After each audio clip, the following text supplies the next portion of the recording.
Hey folks, how you doing? Thanks for stopping by. You have reached Green Room on Air, and I am your host, Ray Renati. It's a beautiful day today here in the South Bay. Sun shining, birds are chirping, and I'm a happy camper. Hope you are too. Hey, guess what? We have a great guest today. Her name is Velina Brown, and she is a company member of the San Francisco Mime Troupe. She's an actor there, a singer, and has been a collaborator since 1992. She's won all kinds of awards and has acted in several of the San Francisco Mime Troupe's plays over the years. She's been an actor at ACT, Berkeley Rep, Cal Shakes, all the main theaters, all the big professional theaters here in San Francisco. And we're privileged to be able to talk to her today about her life as an actor and also San Francisco Mime Troupe's upcoming show, American Dreams, which will be playing this summer all over the Bay Area. Hey, if you like this show, please give it a thumbs up and subscribe if you're watching on YouTube. And if you're listening on the podcast, subscribe to that and give me a rating somewhere, anywhere. I don't care. I'm easy. Really helps a lot, seriously. All right, folks, let's get right to our guest, Velina Brown. Good afternoon. How are you doing? I'm doing well. How are you doing? Good. Thanks for coming on today. I'm looking forward to speaking with you. I've been a fan of the Mime Troupe for so many years. Well, thank you. Thanks so much for having me.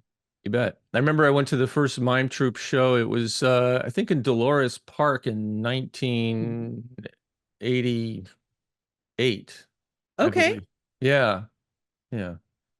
That might have been, and that's before I started working with them. That might have been like Ripped Van Winkle, or it might have been that sounds familiar, actually. Yeah. I think that's what it was. Mm-hmm. Yeah, and I was wondering why there were no mimes. Okay, well, let's start there. Yeah, maybe we should mention that for the people who are listening. Yeah. Well, so the San Francisco Mime Troupe uses the word mime in the more traditional sense that most Americans aren't aware of.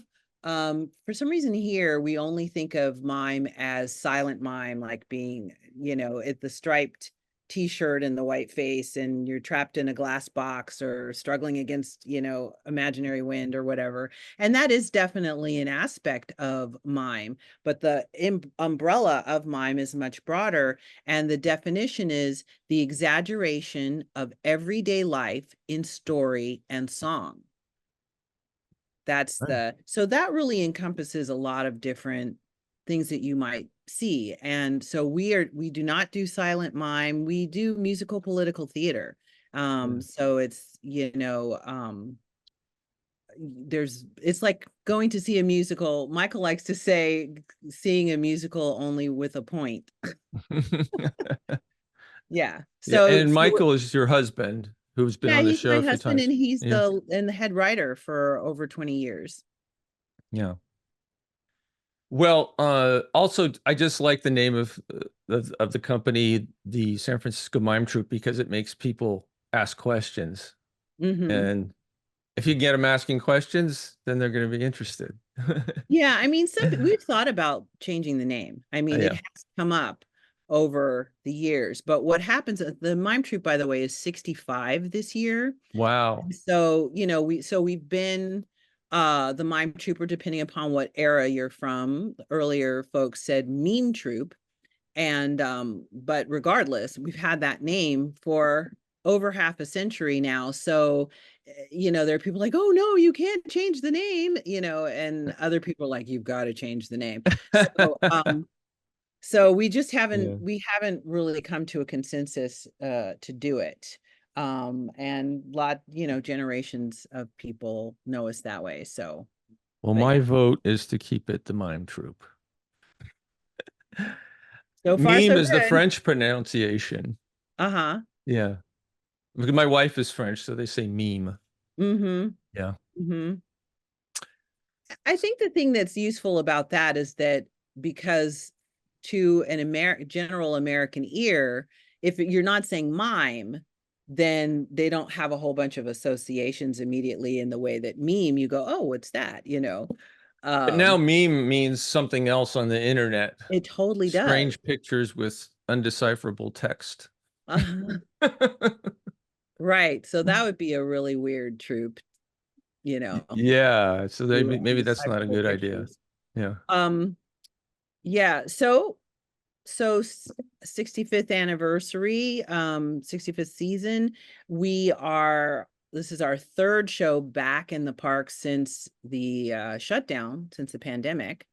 So we're still feeling that excited vibes to get to be back with our audience in person. Because we did a radio series, two radio series while we were in lockdown. And that was super fun and interesting for us to do. But it's also just really still very exciting to be back with our audience. And it's an election year. So that has really informed what it is that we're talking about this year. Shall I just jump right into Yeah, it? tell us about the show and what it's about. Yeah. And the So name. American Dreams is the name of the show, and it is plural, American Dreams, because I mean, we grew up hearing about the American dream. But now it seems like our country is more fractured than ever, you know. And I mean, there have been some big fractures, some deep fissures, but that caused civil war, but this seems very splintered now, like in all different kinds of directions. And so the idea of a singular American dream doesn't seem like we agree on what that dream is. To the point where it seems like a big American identity, was to be a democracy, and some people are pretty comfortable putting that on the chopping block.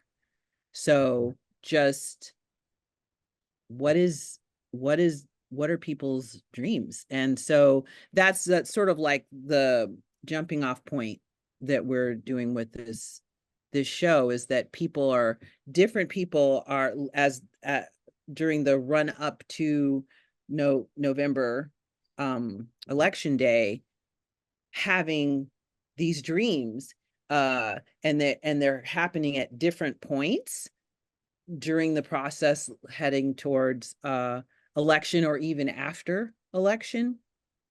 And what are some of the different results that happen depending upon how the election goes? So and just the idea that one person's dream can be another person's nightmare. So that's the idea behind American Dreams.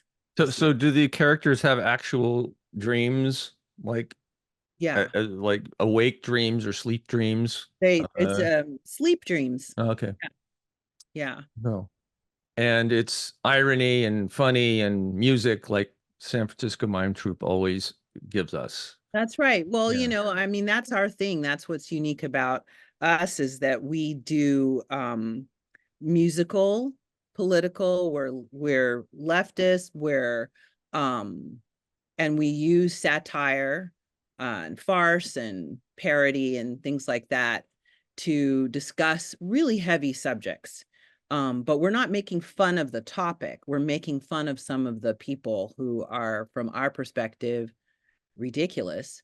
But we deal with serious subject matter, and the way that we can do it and have it be something that people can kind of sit with is with our music and our humor. Yeah. Well, I listened to some of the music this morning. It's a lot of fun as usual. Uh, who wrote the music?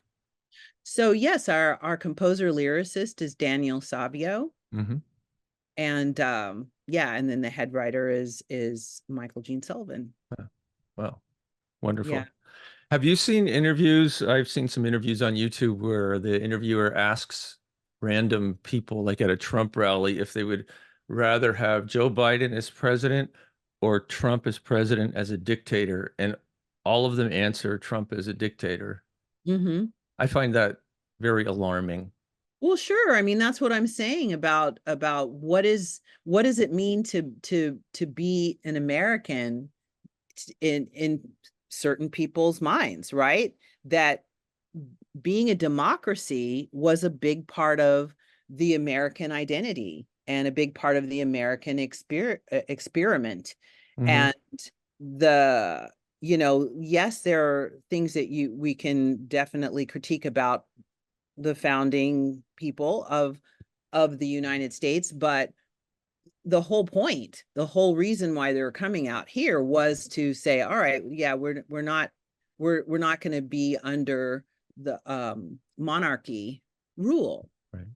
you know? Yeah. And so that's a really big, obviously from my perspective, regression to be like, okay, no, we don't even care about whether or not we have a democracy anymore, and we're fine with the idea of a dictator. We're fine, and therefore you know, you have to be fine with the idea that this election could be the last one we have, you Yeah. know.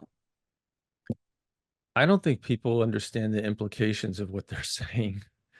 I mean, you'd have to be lucky to have a benevolent sort of dictator, even though I don't think that's better. Uh, and that's an extremely rare occurrence in history. Usually dictators are not benevolent, and they Well, tend I mean, towards, yeah, yeah, a person who wants to be a dictator, that's a certain personality type. usually, for Yeah. sure. Yeah. So what about you? Tell me a little bit about yourself and how did you decide to pursue a career in the theater? How did I decide to, oh, Yeah. well, that's going back to when I was 6 years old. Well, let me put it this way. When I was 6, the first play that I saw was Guys and Dolls, Oh, which is one of the great American musicals. love it. And my dad was in it. My dad was a career Army officer, and on we at that time stationed at Fort McClellan in Alabama, and they had a little theater, and they decided to put on Guys and Dolls, and he was Nicely Johnson, and it was really thrilling. They had me at the overture, you know, and Yeah. I was just like so excited, and it was so fun all the way through. I was very inspired, and I knew that I wanted to do that. I didn't know about having a career as a performer. I just knew I wanted to do that, what I saw and felt and experienced with the music and the dancing and just everything. So I got bitten by the bug of performing in musical theater when I was 6. Um, when I decided that I wanted to be a professional actor, of course, now that's later when you have that concept. And I, you know, I was doing theater through school, through high school and in college, while I was also I got a vocal scholarship to San Francisco State, and that was really helpful. But I actually ended up getting a BA in psychology and then an MS in marriage, family, child counseling. But I Oh, was doing theater the whole time, and so once I graduated with my master's, and I had been doing both tracks, you know, at the same time, and then I decided I wanted to just keep going with theater. And you know, and again, I pretty much everything that I do involves music, typically, not always, but mostly.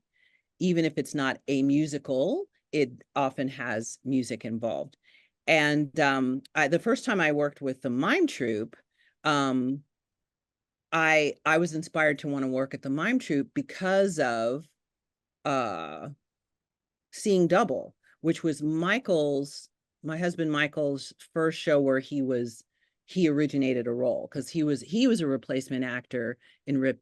I think it was in Rip Van Winkle. So that's why mm. I know that show from 1988. I think, and so he was in Seeing Double. Actually, it was the Mime Troupe's show about Israel Palestine that they went to Israel Palestine back in '89. But when I saw that show, I was so inspired because there was so much stuff that I didn't know about that situation, and a lot of happened since then. like you couldn't really do that show again as is, because so much stuff. That was such an optimistic show. I see. Um, and I was just like, this is amazing, to get to do something that has incredible music, that's really funny, that's really moving. I'm learning stuff that I didn't get taught in school. And I just felt like I just really wanted to have the opportunity to do that at least once. That's what I was like, if Yeah. I could just do that once. And then I had a chance to do a show where I was a replacement actor in 92 for a fall tour. The original actor didn't want to do the tour. So that was my opportunity to work with them. And then my first time originating a role was in 94. And so, and I've just, kept working with them because there's something about having the opportunity to use your abilities as an actor, as a singer, you know, in the service of something that feels really important, and also to be a part of the process of being able to come to new show meetings and talk about experiences that you've had, um, documentaries you've seen, articles you've read, like what's happening in the world, and everybody can bring those different things to the table and kind of make a case for, why we should talk about this or that, or have a character that represents this or whatever. And so that's really exciting too, being part of um, the creative process. Yeah. Well, that's always been my impression of the Mime Troupe is they have such a great team of people who put together these shows, and it's such a collaborative situation, and you can really tell when you see the show because everything just sort of all fits together, and it's hard to do that with an original piece that you create so quickly. Mm-hmm. Uh, Usually people do something original, it has to go through a year or two of readings, and but you guys are able to just make it happen every single year. It's quite Yeah, it's quite yeah. amazing. Yeah. It is fast, and it is intense. Yeah. Most musicals do take at least 2 years Yeah. to develop, and we do a new one every year. Yeah. Um, I think it part of it is that what it is we're talking about is so like of the moment that it doesn't really work to take 2 to 5 years to make the thing, because Yeah, right. a lot of stuff will have happened in the meantime, and so you can never finish. Yeah. um you know yeah. That's one of the great things is when you go to one of your shows, it's always about something that just recently happened. Um, it's quite amazing. It's just a lot of fun. Um, so did you have any significant challenges in your career that made you wonder if you went the right direction or not? Or has everything just been smooth? Well, I wouldn't say everything's been smooth, but at the same time, I mean, just because life is rarely just smooth, Yeah, things right. things happen in a life, Yeah, but I haven't really questioned whether or not, like, oh, did I make a mistake being an actor? yeah, I actually haven't had that feeling. I've been pretty fortunate actually to become part of a company, because that's huge and that's rare. yes. Because there was a time when there were a number of companies that had acting companies. ACT used to have an acting company. Yeah. Hmm. Rep, so did Cal Shakes.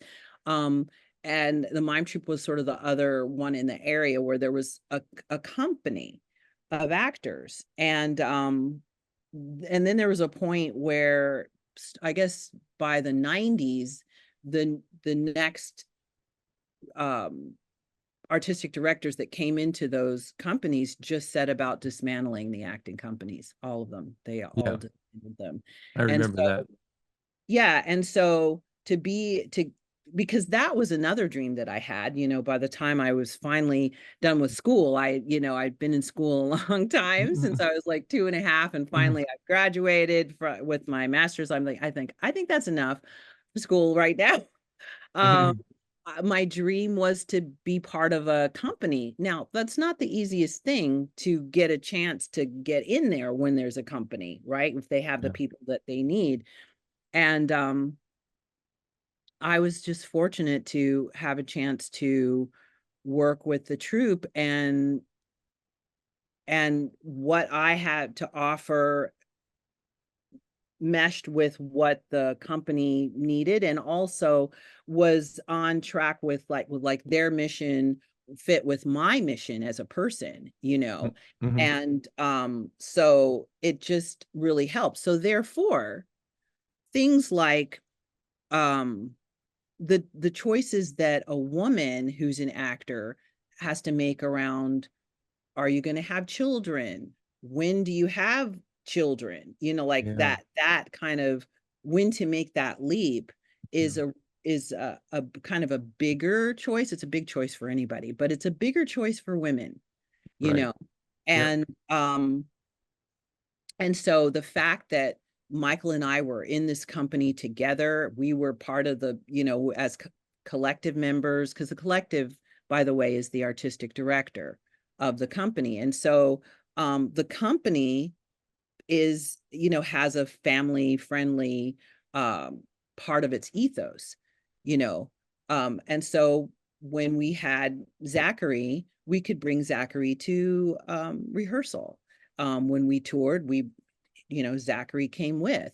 And so, as opposed to going, oh, well, if I have this baby now, I'm automatically pressing pause on my career, because nobody wants babies in the rehearsal hall, and nobody, you know what I mean? But being, Yes, that is wonderful. Wow, yeah, I didn't know that. yeah, That's so rare that a company will let you bring your kids. totally. Yeah. And but that was so, I mean, I think that those kinds of questions and crisis of your choice or whatever with your career, I think would come into play a lot more likely if you're having to choose between, can I have maintain a relationship and do this? Can I have a family and do this? Then that the tension there would create a crisis that I was fortunate I didn't have to face, because I was part of a family friendly company. And you're both part of the same company. That's So right. that's fantastic because, I've been doing this for years myself and I've had to miss so many family functions, trips, vacations, Yes. school events. Mhm. And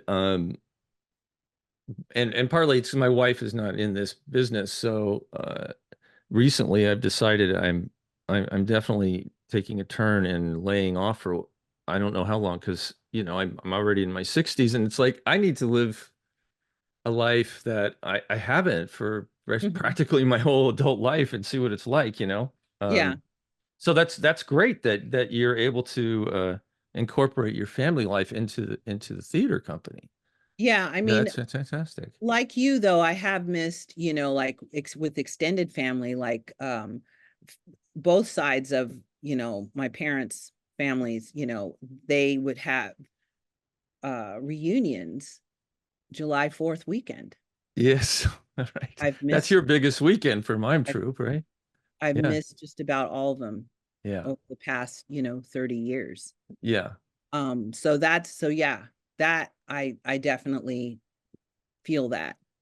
I think that's one of the most difficult sides of being in theater is you miss a lot of family events. Yeah, And there's no way around it. Either you're rehearsing at night or you have a show and right. especially when you have a show, there's no option. You got to go to the show. I mean, Right. people are going to show up who paid for tickets. You better be there. Yeah. Yeah. Yeah. And I think that's the thing that a lot of people don't understand. So I'm always surprised when someone goes like, "Oh yeah, I would never marry an actor or whatever." And it's like, well, maybe you've had some bad experiences with who you dated, but that doesn't mean in general, like, because I think it's really hard to be in a business that's so demanding with somebody that really doesn't get it at all. It helps to be able to say, we're going into tech next week, and the person goes, got it. Yeah, exactly. As opposed to it being like, oh, all of a sudden I can't, it's hard enough. I don't get to see you very much. And now you're just never, and it's like, it's tech week. It's going to be over in a week. But a lot of times relationships just blow up and disintegrate during tech week. Yes. Because they're dealing with civilians, and so yeah, it makes a big deal, a big difference to have someone who understands. Yeah, because with most jobs, if you don't show up one day or 2 days or whatever, you can get work around it. But in the theater, it makes life extremely difficult for yourself because you're going to be behind, and then it makes everything really difficult for everyone else. And so it's just not an option. And your time is so compressed. And Yeah. a lot of people don't get what that's like. I mean, to put a show together in 4 weeks, is quite an amazing feat, but it means you got to dedicate yourself to the thing. But it's not just us. It's not just theater people. I mean, when people during Thanksgiving, they're like, oh, let's watch the Turkey Day game. You're watching people who are not at the Turkey Day table. Exactly. The field. Right. Athletes. Another They're thing. not there. Similar, They're similar thing. Yeah. Yeah. Yeah. Very similar. Yeah. And what role are you in the play, right? No, I'm the Oh, director this year. oh, you're the director. Oh, let's talk. So you just started directing a few years ago. Is that correct? Yeah, my Yeah. first time directing the Mime troupe, because I've Okay. done, it's like my primary identity has not been directing, but I Mhm. do direct, Yeah. but I first started working as a director with the Mime troupe. It was supposed to be the 2020,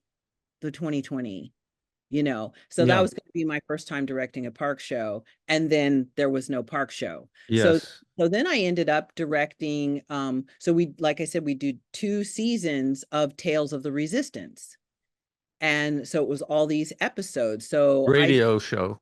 That's right. And Yeah. I really enjoyed it, by the way. I just want to tell thank you. you. Yeah. That Welcome. was an amazing experience, because at a time when everybody, like, theaters are going, okay, theaters are closed. What are we going to do? And different theaters and different circumstances had different responses to it. And we were just really fortunate that, because we have an in-house writer, we have an in-house composer, lyricist, we have an in-house sound designer, like, that's part of us, that's part of the, that Mhm. we had the plus we had, in-house actors and people who could direct, and I had said I was going to direct that season, so it's like, okay, well, I'll direct this. That we had the ingredients we needed to go ahead and make uh a radio show, or a scripted podcast, as they're called now. Yeah. So we had everything we needed to just move forward and do it, but that pivot involved a pretty steep learning curve. We'd never done anything like that before, um, in terms of creating for that medium. Yeah. But in terms of creating original work, we've been doing that for decades. Yeah. Yeah. It's mostly the technical aspects of Yeah. creating a show that's all about sound. Right. I mean, and it And sounded also really visual in terms. professional. Yeah, Oh, go and ahead. keeping it visual and the sound effects and the music Yeah. and the quality of the sound is super important. And it was really good. Yeah. Uh, Yeah. Yeah. That Taylor Gonzalez was is our sound designer. Yeah, did a great job. Yeah. When I was in England going to school, they still have a lot of radio plays there, and I enjoyed listening to them, and it reminded me of that. Yeah. Well, Michael just happened to be a fan of radio plays. And so he was just listening to them. That's just something that he had been doing for, his adult life Oh, anyway. oh, And so he was very familiar with that art form. yeah, And so was kind of excited to have a chance to do that. And he was already knowledgeable about that, but we just had to find a way to tell the story 100% auditorially. Mm-hmm. Um, so that was something that we were learning to do together. Um, so Yeah, yes. because a lot of your shows are so physical. Mm-hmm. The physical comedy, the physicality of each character is very distinct, and it's part of the fun of Mm-hmm. watching your shows. Um, Now the current show, American Dreams, when is its opening, and it's playing all over the Bay Area, I assume, as usual. Yes. Yeah. So it opens July 4th weekend. Hmm. It's opening the July 4th is at Dolores Park, which is our typical opening Yeah. location. And then we're going to be, I think, at Live Oak. Let me just double check. Yeah, so then that Saturday, so Thursday is July 4th. It's a Mm. Thursday. Then Saturday and Sunday we're going to be at Live Oak in Berkeley. Hmm. Um, and so we're going to be doing parks all over San Francisco, Berkeley, Oakland, Palo Alto, Oh, uh, good. and yeah, kind of like all over the place. And we're also gonna go to Ukiah and Cotati as Oh, well. great. Yeah. So there's gonna be mostly park shows, right? That's our main thing. But this year, for example, we're going to be indoors for some of those locations like Davis that can be very hot, and Ukiah that can be very hot. Yeah. We're indoors this Oh, year. So that makes it so that there can be like air conditioning, and it's not, because it can be 100 degrees, in Davis and in Ukiah. So but yeah. mostly we're going to be in parks all over the place, and probably a park near you. Well, I know that well, usually you go to Mitchell Park Mm-hmm. in Palo Alto, and Right. hopefully that's where you're going again, because I live like 2 minutes away. It says the Cubberley Community Center, Yeah, okay. Yeah. Middle Road. Mm-hmm. Yeah, that's it. That's similar. That's just like a block from Mitchell Park. So, And then a new thing actually is we're going to be at the Bruins Theater, Cal Shakes's Bruins oh, Theater. We're going to be there. wow, nice. Yeah, on Thursday, July 18th. That's a And beautiful outdoor theater. yeah, Yeah. yeah. And so that space, it's a ticket sales situation, $20 a ticket to go to the Cal Shake space. Oh, I see. Because usually it's free, Yeah. unless people. But then you're really good. You're really good at fundraising too. Well, I mean, I love how you do your fundraising at the end. It's a lot of fun, and actually you want to give.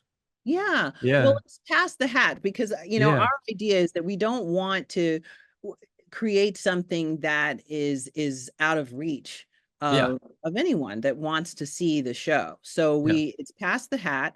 It's a $20 per person suggested donation, right? Hmm. But if you can't put anything in the hat, we don't want to be like, okay, get out. Yeah. So everybody can come in there are people who don't pay anything, and then we have people who put a check in for $1,000. It's Mm. has to do with like what you can do. If whatever you can do, please do, because Yeah. that makes it so we can continue to do the work. Yeah. Great.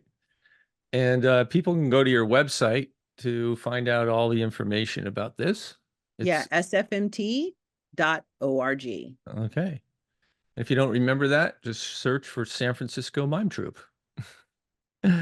Yeah. Is there anything else you'd like to share today, Velina, with the audience? Um, no, I think I talked Okay. about the show, Yeah. right? And we Yeah. learned a little about you, Yep. and which is always fun. And I just encourage people to go. It's a lot of fun. You guys always do a great job. And it's a nice day outside, and Yeah. it'll make you laugh, and it'll also make you think. And Yeah.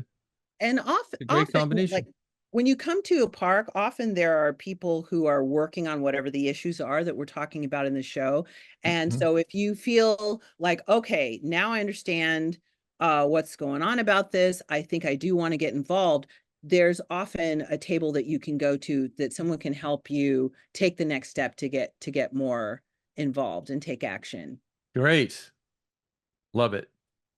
All right. Well, thanks so much for coming on. Thank you. I appreciate it. You're welcome.